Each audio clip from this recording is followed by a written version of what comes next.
Hello there, just wanted to quickly tell you two things. Sorry I didn't upload this on Wednesday, just because I thought when I left the house it was uploading before I went here, in San Diego right now.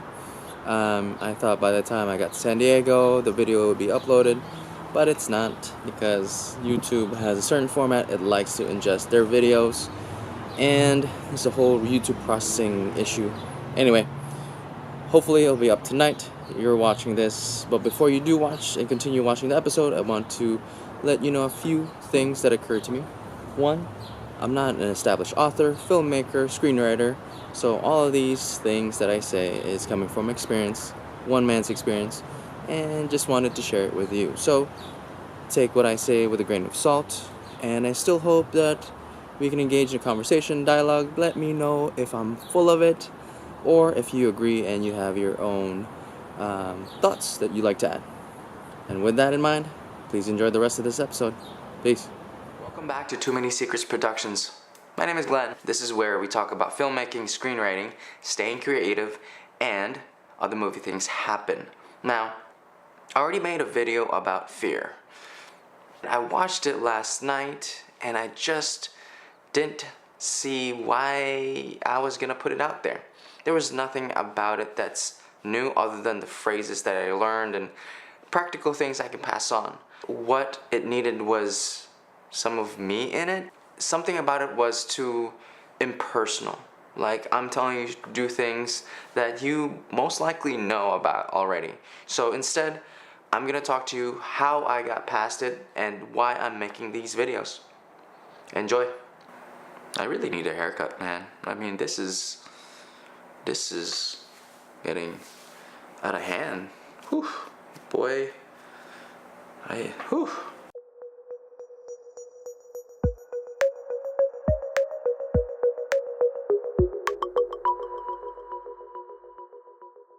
Fear. It stops you when you don't even know what's happening.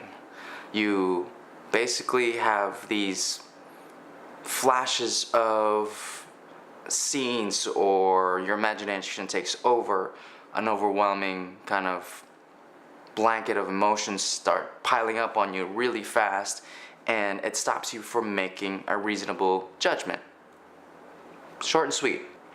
And you have two choices. You either run from it or you face it.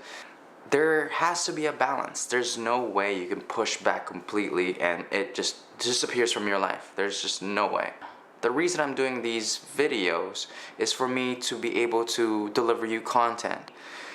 I write a lot on a daily basis, so what I'm used to is not having a lens in front of me, not people watching me. Some form of isolation is happening all the time. For me to put this on camera and talk to you about it is a little scary.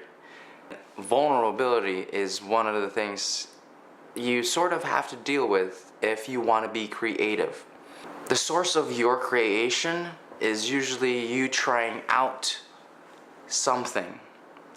The likelihood that you're gonna be wrong or fail, the ratio of success rate compared to that is pretty high, because you're like me, I'm still struggling. I just want to be able to explain why it's important to sort of be in the face of it, to deal with it, and still keep creating anyway.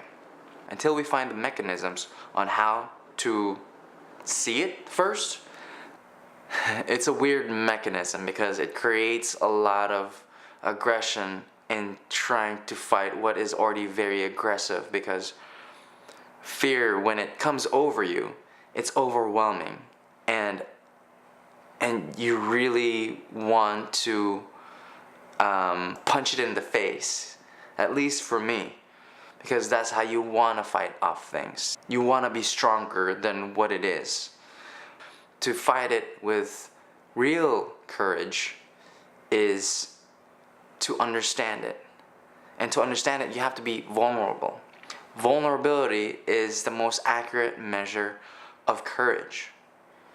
And then when it happens to you, when you have to face fear, when you have to create something and you're afraid that people might think it's not good enough, or it's gonna be a stolen idea.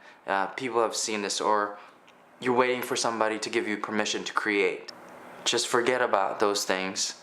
Then maybe we can go ahead and take steps, gradual steps on how to move and still create while it's there. You can still create even though you're scared.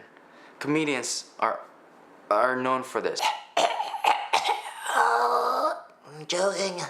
They would still step on stage, know their material, but in the first 10 seconds, 20 seconds, when they're feeling out the audience, fear is really present. They're dealing with it, and as soon as the words come out, or as soon as they start to feel comfortable on stage, then it dissipates. And that's with anything. You can't approach and fight and deal with fear if it's just this massive thing. We're all working with the same ideas. It's just that who's gonna be able to make the best version of it? And that best version is what really matters. And that's the story that you wanna focus on, not the fear story that stops you from doing it, or the success story that you project yourself, that you have all these nice things and you're walking red carpets. No, focus your energy on the story on the page, if that's how you produce your art. If you like to draw, or you like to paint, or you like to animate, focus on that. Just shift the story that makes sense so that you can continue on providing content for the rest of us to enjoy, really. And why can't we be artists? Why can't we produce something that other people will enjoy? When we get to a point where we allow ourselves to be creative and allow other people to enjoy our work, that's real courage. That's real confidence. That's the fight that we win. Because when you're dealing with fear and telling your story, you have to open up onto the page. You have to open up to the camera. The authenticity appears on the camera when you're in it, when you are present. Now, if you're gonna tell a story, you also have to put yourself in it, some version of you, so that it feels like it is a part of a person's life, so people can connect to it. Your vulnerability will show there. Your fears, your dreams, your personality, it all appears on there if you give it a little bit of yourself. Or some people give it all of themselves to it, and it can be great works of art. You know, it's not art if you don't share it. And we can be artists. Why not? You don't need permission to create. And that's part of the fear that stops you, because you're asking for it. Because I'm asking for it. But when you realize you don't need someone's permission, you don't need even your permission to do what you think is perfect, then you start to let go of the things and start just creating and being in the moment and just producing things that you love. And you start talking with some passion behind the words and not something scripted. A lot of the days that we go through are scripted already. It's routines. So let's change it up a little bit. I guess that's it. Please, please, please, please keep creating. Be artistic.